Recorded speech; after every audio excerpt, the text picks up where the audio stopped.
ہماری پستی، ذلت، رسوائی، نکبت ہماری دین بیزاری اور دین دوری کا نتیجہ ہے، قرآن کو چھوڑ دینے کا نتیجہ ہے۔ آج بھی اگر اس کتاب کو ہم پکڑ لیں عزت پا جائیں۔ وَأَنْتُمُ الْأَعْلَوْنَ إِن كُنتُم مُؤْمِنِينَ، میرے رب کا وعدہ ہے۔ کافر میرے لگتے کیا ہیں؟ عزت کا تاج تمہارے سر پہ رکھوں گا، لیکن شرط ہے مومن بھی تو بن کے دکھاؤ۔ وَأَنْتُمُ الْأَعْلَوْنَ، تم ہی اونچے ہوگے، تاج تمہارے سروں پہ رکھا جائے گا، لیکن شرط یہ ہے کہ تم مومن بن کے دکھاؤ۔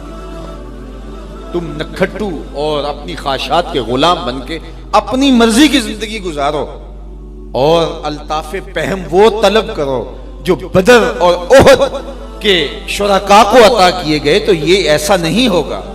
تمہیں محنت کرنا ہوگی، میدان عمل میں اترنا ہوگا، پھر دیکھنا کہ ہم کس طرح الطاف تمہارے اوپر نازل کرتے ہیں اور کرم نوازیاں اترتی ہیں تمہارے اوپر۔ تم تو 1 ارب 60 کروڑ ہو دنیا کے اوپر، وہ تو صرف 313 تھے۔ ہم نے کیسے ان کو عزتوں کی مسندوں پہ بٹھایا۔ اس دن کو میرے رب نے بھی یوم فرقان کہہ کے پکارا، لیکن وہ بھی تو سب کو چھوڑ کے آگے تھے۔ وہ 313، 2 گھوڑے، 6 زرہیں، 8 تلواریں، اور جن کے پاس تلواریں نہیں تھیں انہوں نے کھجوروں کے ڈنڈے توڑ لیے۔ یہ اللہ کے مجاہد تھے، چلے تھے جنگ کرنے۔ کیسے رنگ تھے، کیسا جمال تھا ان کا، کیسا جذبہ تھا۔ ان کے جذبوں کو دیکھ کر کے ہی میرے حضور نے کہا اللہم ان تہلک ہذہ العصابہ لم تعبد فی الارض ابدا، مالک اس دھرتی پر تیرے نام لینے والے یہی لوگ ہیں، اگر یہ نہ رہے قیامت تک تجھے بھی رب کوئی نہیں کہے گا۔ تو انہوں نے اپنا آپ پیش کیا نا۔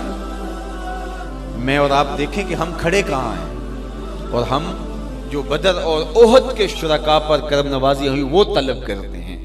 اترے فرشتے ہماری مدد کے لیے۔ ہم کہتے ہیں کہ آج بھی ابابیلیں اترے، لیکن آج ابابیلیں اترے تو ہمیں کنکر ماریں گے۔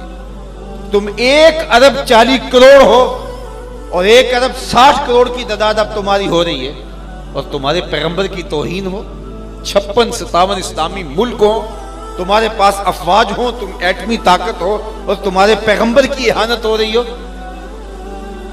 تو ہم آئینے میں منہ دیکھیں تو ہمیں شرم آئے، جس طرح کے روح سیاہ ہو چکے ہیں، جیسی شکل ہماری بگڑ چکی ہے، جس طرح کی ہماری صورت بن چکی ہے، لیکن اس کے باوجود ہم جاگنے کے لیے تیار نہیں ہیں۔ اور جو لوگ جاگنے کے لیے تیار نہ ہوں، اور جو شعور اور احساس زیاں جن کے اندر نہ ہو، ان قوموں کے ساتھ وہی ہوتا ہے جو اس وقت امت مسلمہ کے ساتھ ہے۔ باقی رہی بات اللہ کے محبوب کی عظمتوں کی، تو یہ بات ذہن میں رکھو کہ محبوب کی عظمتوں کو کوئی نہیں گھٹا سکتا۔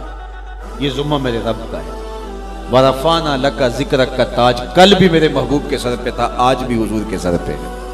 چاند کی طرف منہ کر کے پورا فرانس بھی تھوکنے لگ جائے تو ان کا تھوکا ہوا ان کے اپنے منہوں پہ آ کے گرے گا۔ چاند کی نوری کرنوں کو میلا نہیں کیا جا سکتا۔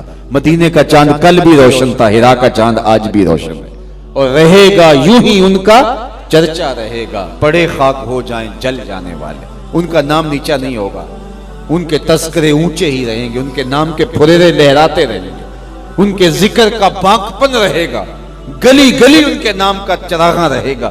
ان کی عظمتوں کو نہ گھٹایا جا سکتا، نہ ان کی عظمتیں گھٹ سکتی، اس لیے کہ وَلَلْآخِرَةُ خَيْرٌ لَكَ مِنَ الْأُولَىٰ، یہ میرے رب کا بات، یہ امتحان ہمارا ہے، یہ آزمائش ہماری ہے۔ تو کیا ہم اب بھی اپنی زندگی کو بدلنے کے لیے تیار نہیں ہوں گے؟ تو میں نے کہا کہ صاحب حضور علیہ الصلوۃ والسلام کے ساتھ محبت کا تقاضا یہ ہے، ان کا صریح واضح حکم تو حکم رہا، محبت اس بات کی متقاضی ہے کہ یہ معلوم ہو جائے کہ محبوب کی منشا کیا ہے، تو محب اس پہ بھی قربان ہو جائے۔